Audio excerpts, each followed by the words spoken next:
यो केरा हेर्नुहोस् त ऊ अगाडि आछ ऊ यो केराको अवस्था चारैतिर यो केरा भारी छ छिन् यो पहिला चाहिँ बाजुरा जिल्लाकै केरामा प्रख्यात भनेर चिनिने यो पाटामा हेर्नुहोस् यो केराको अहिलेको अवस्था अहिलेको हालत यस्तो अनि कहाँबाट यो विकास हुन्छ यो कृषकहरूको पिडमर्का कस्तो छ समयमा कृषि विज्ञहरूको सुझाव सल्लाह पनि पाइँदैन औषधिहरू पनि पाइँदैन यस्तो अवस्था यो केरा बेचेर यहाँका मान्छे ठुल्ठुला धनाढ्य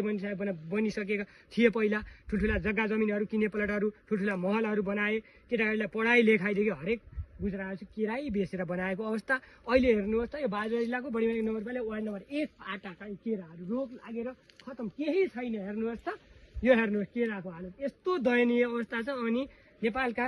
कृषि क्षेत्रमा कृषकहरूको दुःख पीडा हरेक क्षेत्रमा आफ्नो छ फलफुल होला कसैको खाद्यान्न बाली होला होइन केरा सुन्तरा हरेक ठाउँमा हेर्नुहोस् त यहाँ सुन्तराको पनि कति धेरै बोट यहाँ सुकिसकेका छन् यो केरा हेर्नुहोस् केरा यस्तो अवस्था रोग लागेर खतम केही छैन जङ्गलमा पनि योभन्दा राम्रो राम्रो केराहरू ठुल्ठुला घरि आएको अवस्था छ यहाँ हेर्नुहोस् त यो कृषि विज्ञहरूको ध्यान नगएको हो कि समयमा कृषकहरूले पनि लापरवाही गरेको हो कि समयमा बिउ सुझाव सल्लाह नपाएर हो कि हेर्नुहोस् केरामा के रोग लाग्यो खतम भइसक्यो हजुर